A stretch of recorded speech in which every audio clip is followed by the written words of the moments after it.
Hey everyone, Cooper here, host of the fine podcast you're listening to. I just want to let you know that the episode you clicked on has a format that is very heavily inspired by a podcast called The Bookening. To be clear, our thoughts and opinions in this episode are our own, but the format is very similar to this podcast. I just wanted to give you a heads up and give credit where it is due. With that out of the way, enjoy the show. Coming up next, Booking It reads The Phantom Tollbooth.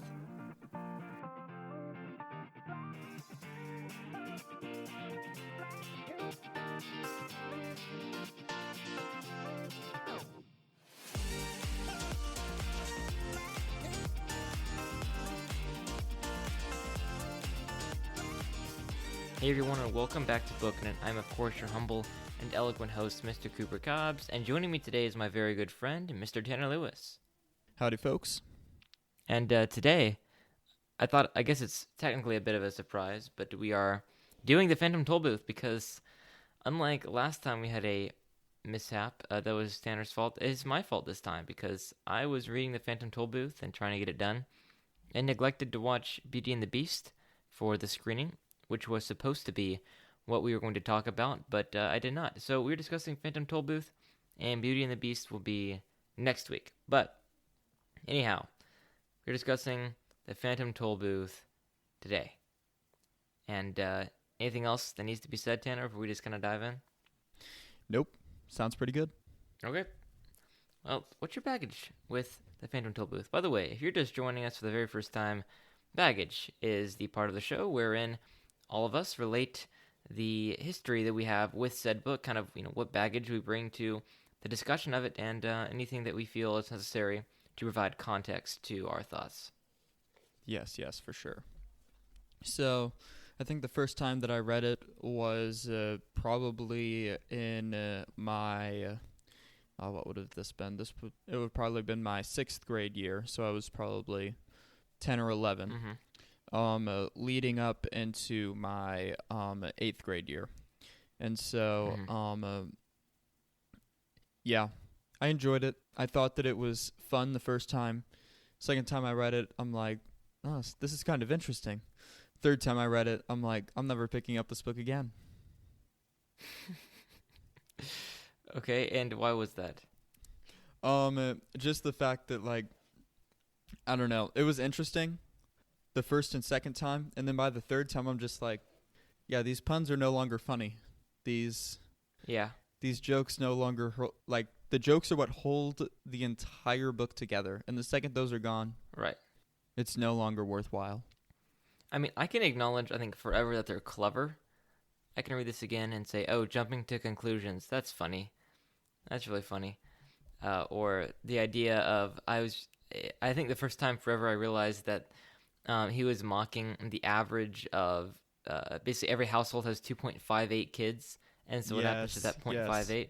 And I realized that was about the average. Anyway, that was funny, but you're right. After a while, it's like, I'm not going to be able to laugh at these every single time I read it. And that might be, spoiler alert for thoughts, why I think that prevents this book from being one of those all-time great children's books that even adults return to very often. Yeah, for sure.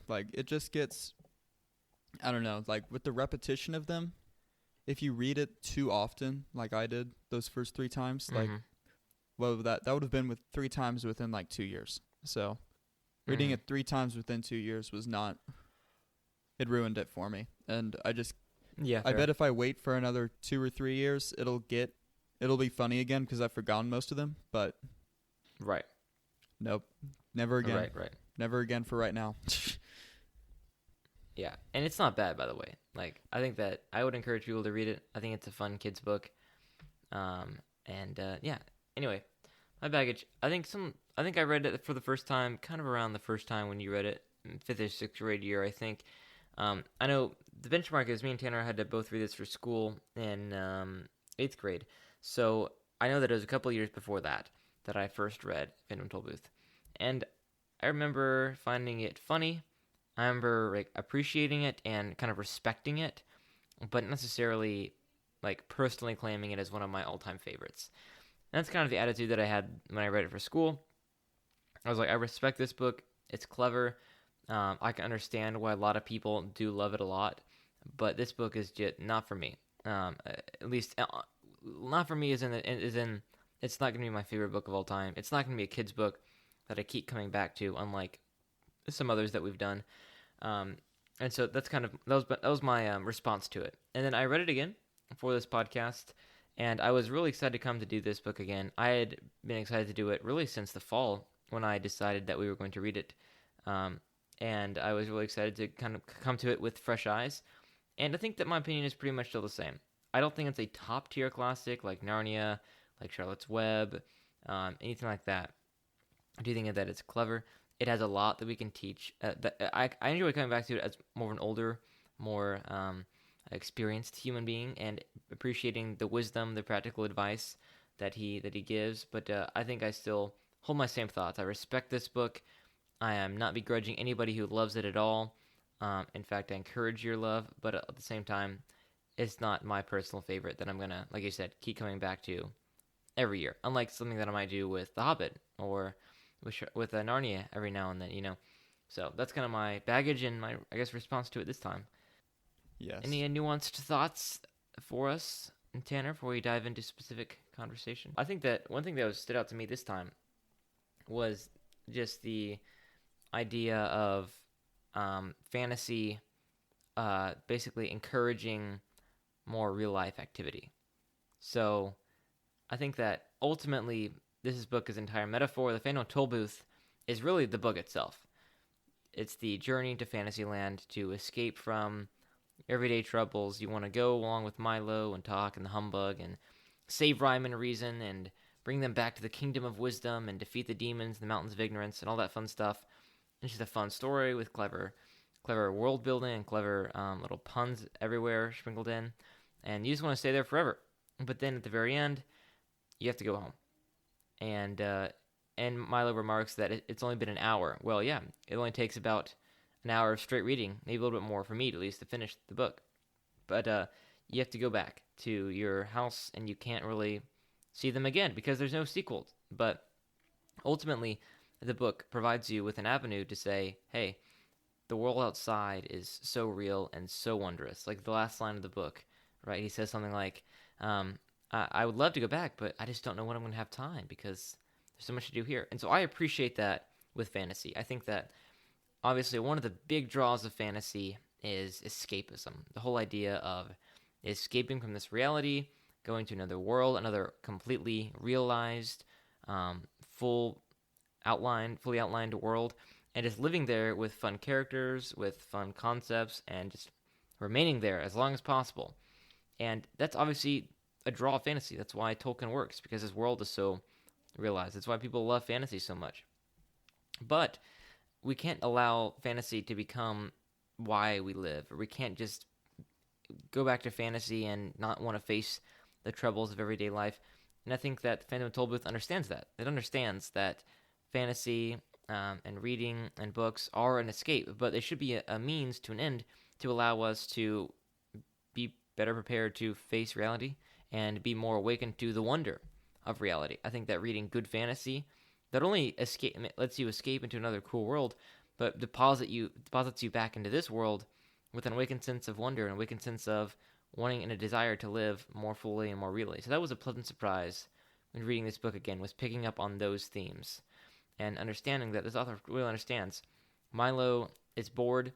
He, did this adventure to get him excited, but now he's awakened to the awesomeness of our world and God's creation, and is going to go enjoy and live fully instead of not only wandering pointlessly around doing nothing, but also isn't going to try chasing escapism and fantasy all the day long. And it's a great ending to a book. It's really, the story is over, and that's sad.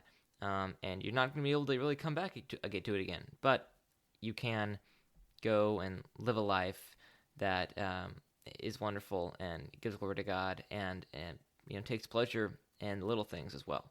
So that was a nice turn they did at the end, where it's a great ending to the book. It's not an ending where you get to have a Milo go back and you get to see all the fun characters again, but it's an ending that is very applicable, very real, and I love the ending. So there's that.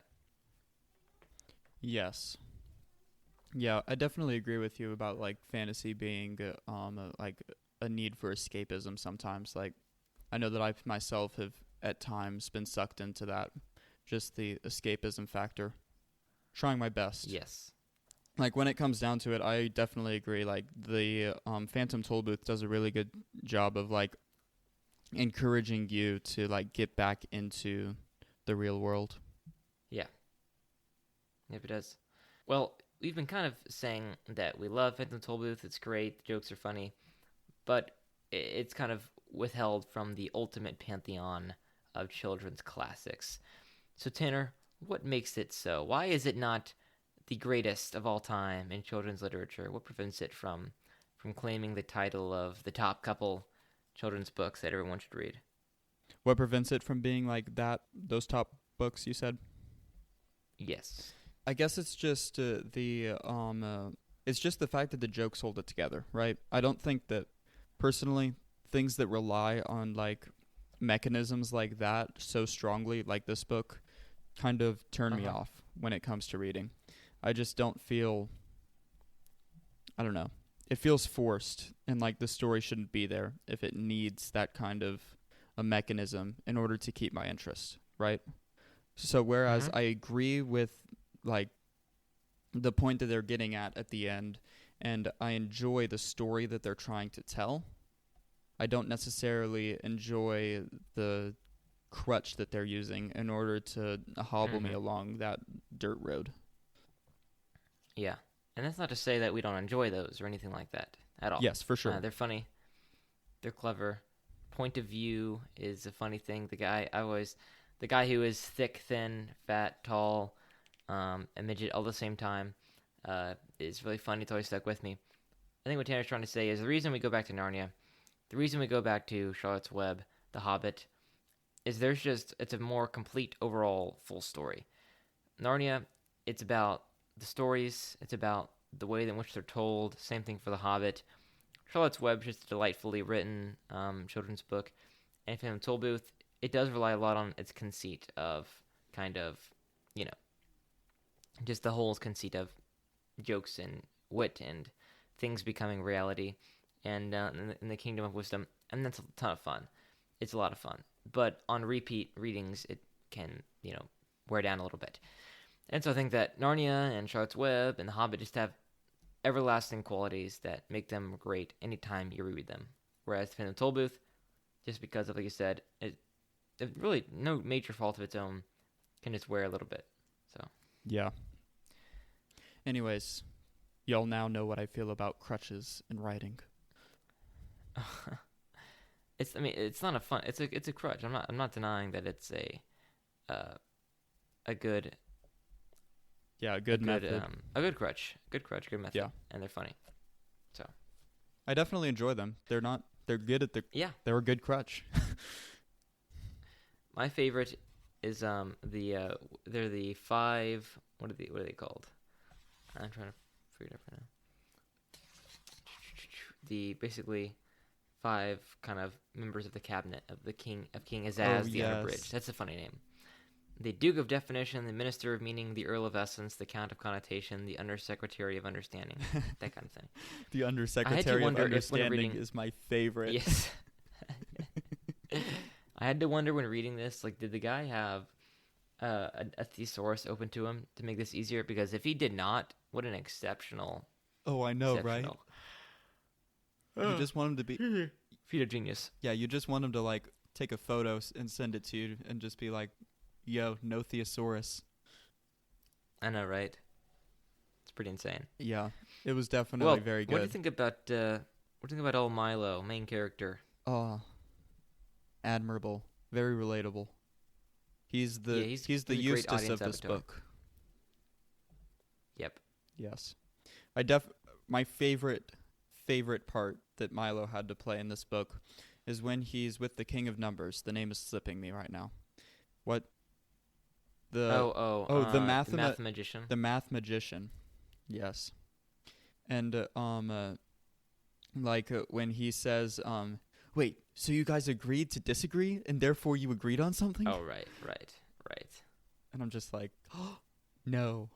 Fifth or sixth grade Tanner be like having his mind blown. Mm-hmm. Yeah. Yeah, I know. Right? It's funny. Like, they're like, oh my goodness. He did it. Yeah. Isn't that funny?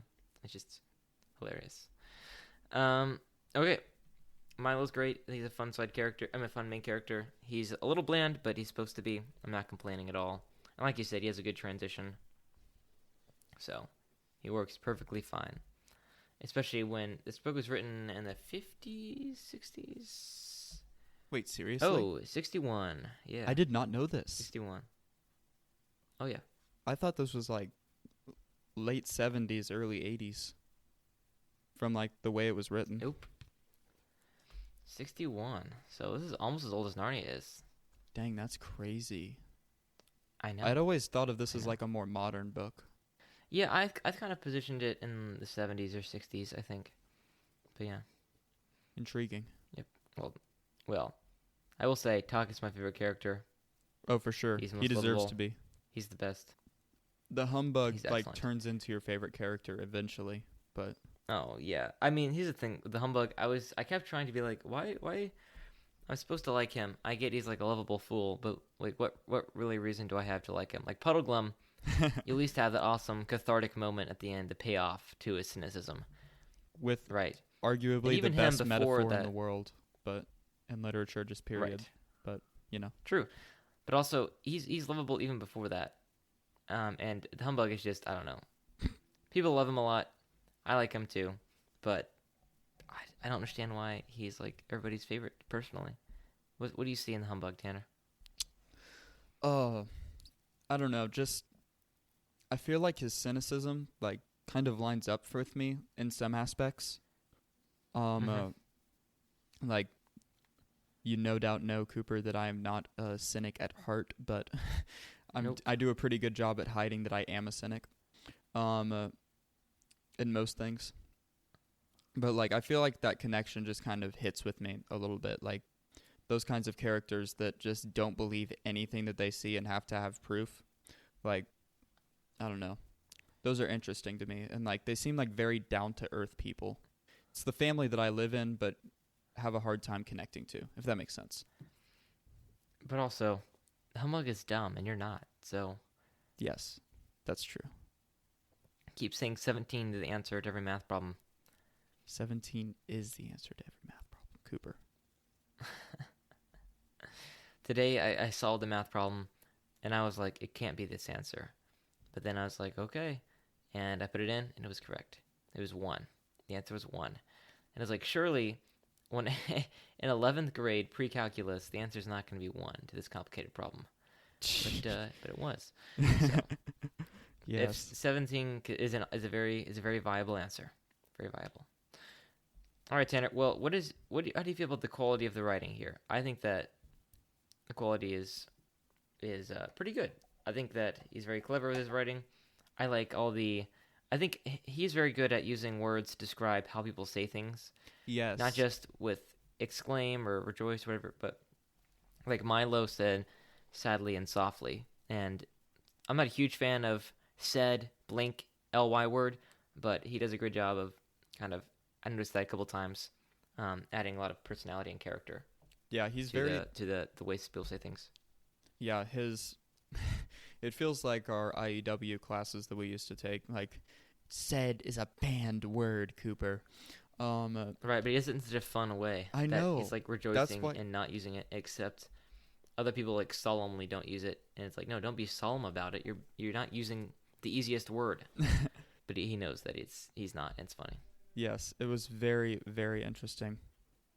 Yeah, just the idea of the no like I don't know. I hope to be like that someday. Currently right now I can't do it. I rely on said 90% of the time. But Yeah. in my There's dreams. nothing wrong with it necessarily. Yes, I definitely agree. But in my dreams I wish to be like this guy. And not everybody can afford to be like this. Like he's telling a silly kid's book, and Hemingway in The Old Man and the Sea is not He's telling a simple story, and so he's just said for every single time someone says anything. But in the Phantom Tollbooth, you're telling a fun story for heaven's sake. Use some fun words, and he does it in a very good job. So, no complaints with the quality of the writing. For sure. No complaints. Yes. Agreed. The quality of writing is good. That is not why he needed the Yes. crutch. Yes. Well, what other kind of funny social critiques did you like that he made? Oh, the Yes. silence. The valley of sound, I believe Yes. is what it was called. Like I enjoyed the many types of silence that there were, and I'm like, I never thought of that, but like up until I had read this book, I'm like, I've never thought of that before. Like the different kinds of silence.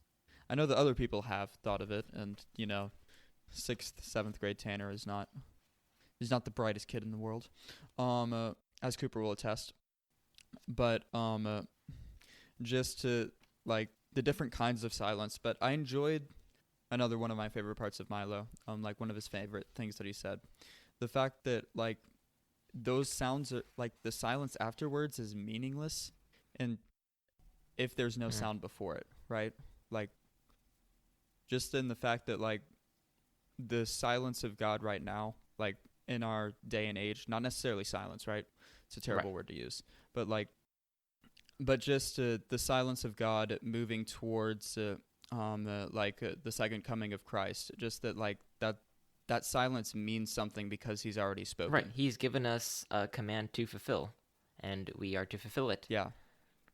And so the silence has meaning, whereas like silence with no command, no meaning before it, like it has no meaning. Mm-hmm. Anyways. Yeah, I enjoyed that. Me and Dad have been reading Notes from the Total World, Tanner. We started reading Sunday together, separately. Because you purchased I bought it after you saw me. Yes, and we're already halfway through it, and that was a good section. Like he's basically, Andy Wilson makes the case in so many words that God. I mean, obviously Colossians 1 tells us God actively holds the world together. Andy Wilson kind of breaks apart physics and is like, well, what's a quark made of? That's the smallest thing, a lepton and a quark that we know of. But what are they made of, really? What are they made of? And ultimately, it's God still speaking. I guess he spoke the world into existence through his word. And he actively speaks the world into existence and is actively speaking to upkeep it. And so, Andy Wilson's like, if you go outside, God is speaking to you. People complain about quote-unquote silence from God. He's like, well, he's given us his word. His quite literal word, the Bible, and also his spoken world, his word. He is speaking to us every day. I'm not trying to sound pantheistic because it's not, but God is revealing himself through creation. That's a biblical doctrine, and you're absolutely right. And yes. and this profound, quote unquote, silence. There's actually beauty. There is actually meaning that we have. So I agree. And I have a passage here from that section that I like that I'll read here. Have you ever heard the wonderful silence just before the dawn, she inquired, or the quiet and calm just as a storm ends? Or perhaps you know the silence when you haven't the answer to a question you've been asked, or the hush of a country road at night, or the expectant pause in a room full of people when someone is just about to speak, or, most beautiful of all, the moment after the door closes and you're all alone in the whole house. Each one is different, and all very beautiful, if you listen carefully. So, beautiful. Yes. Beautiful. But what you were talking about, like the not pantheistic portion of like God, funny thing, I was said that in an apologetics round, and I got very close to being heretical. Yeah. As a judge very graciously told me in my Right, ballot. right. I mean, we have to be very careful when saying things. Yes, What I mean, it's hard to convey. Go ahead. Yeah, it's hard to convey in words a God that like lives outside of what we can describe. Yes, it is. And in doing so we fail often. But what I mean is that not that creation is God, but that God speaks through creation and reveals himself in it. So that's what I'm trying to say. Yes. Well, I agree with you. Anything else you want to say about like morals or lessons? I mean, there are little ones all over the place. There's the city of like illusions, and that everybody's kind of looking down and doing nothing. That was pretty fun. The orchestra with music playing the sunset is very awesome as well. It's not really a moral lesson to learn there, but Yes. it's a lot of fun. And Rhyme and Reason need to return. Yes. Oh, I feel like we need to talk about the kid that grew down. Oh, yes, that's funny. That's funny. Oh, man. Don't you just feel for people that are 6 feet tall? I feel like that's how they work, right? They're like kids that are like 16, 17, like already 6'7", just like looking down at people. Isaiah. Too true. No, it's a joke. Not really, though. No, Isaiah's not that tall. No, he's not. But yeah, that was funny. Thankfully. You stay at the same point of view the entire time in your life, and you grow down. That's really clever and fun. Yes, it was very clever. Sadly, we don't all have the same point of view for our entire life. I wish we did. Nope. Well, if it's the right one, yes. At least if it was a good point of view. Yeah. Yes, that's There we what I was go. about to say. I'm like, that would hurt. That would suck if I had the wrong point of view my entire life. Well, Tanner, as we wrap up here, I have an essay that I wrote when I was in 6th grade. Nope, 8th grade. About the Phantom Tollbooth that, if you don't have anything else to say, I will read here. Go ahead, and I'll post mine for all of our patron listeners as well. Okay. All right. If I can find it, that is. I will post if not. Well, here's mine. It's 1 page, 317 words. Here we go. The Soundkeeper should not lock up all the sounds for 3 reasons. There is turmoil in the kingdom, the Soundkeeper is lonely, and there are no more wonderful sounds. The first reason the Soundkeeper should not lock up all the sounds is there is turmoil in the kingdom. The people, which she once governed well with new sounds each day, are protesting the silence which she herself ordained. There is now no government to rule the newly christened Silent Valley, and people are wandering about aimlessly, waiting for someone to save them. The Soundkeeper, however, hides in her fortress, oblivious to all that is happening below, moping in the only place in the Silent Valley that sound can be heard. The second reason the Soundkeeper should not look up all the sounds is the Soundkeeper is lonely. Being the only one who can talk and being locked up in a fortress can amount to a lot of free time. The only thing she can do is listen to 15 minutes of silence and then an interlude of lull. She even calls herself 7 to 8 times a day just to not feel alone. She also can't work because they don't make any new sounds. The Soundkeeper is desperately lonely, but she doesn't realize that ending the silence will make it all better. The third reason the Soundkeeper should not look up all the sounds is there are no more wonderful sounds. No more birds chirping in the early morning air. No more symphonies from Mozart, Beethoven. No cries of happiness when greeting a long-lost friend or loved one. No more children laughing when doing something they enjoy. Without all these sounds, is this even a world worth living in? The Soundkeeper should not look up all the sounds for 3 reasons. There's turmoil in the kingdom, the Soundkeeper is lonely, and there are no more wonderful sounds. The end. All right. So proud of you, Cooper. Thank you. 8th grade me? Yes, 8th grade Cooper. Well. And once again, I have found mine, and it will be on the patreon.com/bookinit for any of y'all that want to subscribe. That's right. Speaking of, if you support there at $5 or more a month, we give you a donor shout-out here on the show. And that's what me and Tanner are about to do. Which we will do momentarily. After Tanner finishes posting his essay, I guess. Yes. People will be able to figure out Well, what time it'll we post record. when this comes out. Oh, okay. That makes sense. Okay. Yes. Anyways, I have found it, though. Okay. So it will be there for all of you guys. Cool. Well, closing thoughts. You should read The Phantom Tollbooth. I think a lot of people I know like it and have other reactions to it, but it's a ton of fun. Puns are extremely clever and rich, and Milo and Talk and the Humbug are a fun group to hang out with.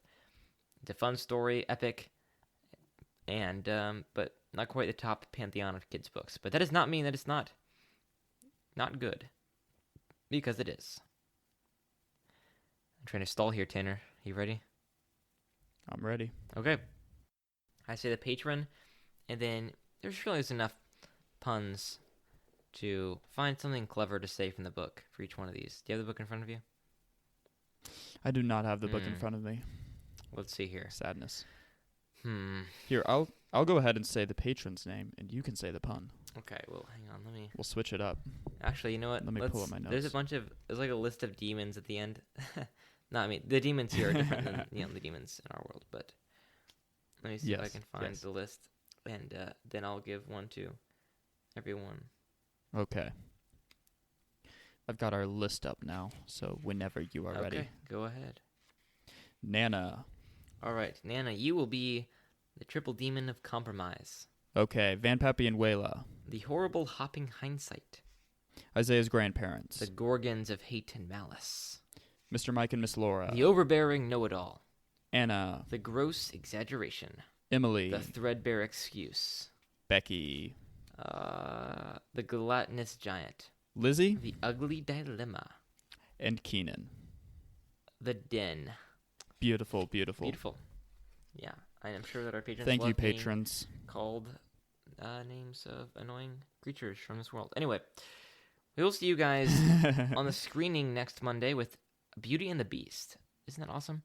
And we will see Yes, you it will be. next time on Bookin' It with our discussion of Keeper of the Lost Cities, Book 1.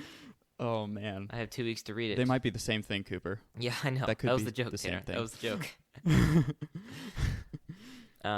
Anyways. We'll be objective and fair, but sadly, that's not very good for the book. So Being objective and fair in that book generally means being mean and roasting it. Okay. Well, hope you guys enjoyed listening. Give us a 5-star rating review if you haven't already. Support us on Patreon if you can. We love you guys. Share with a friend. We'll see you next time. Until then. Keep on booking it.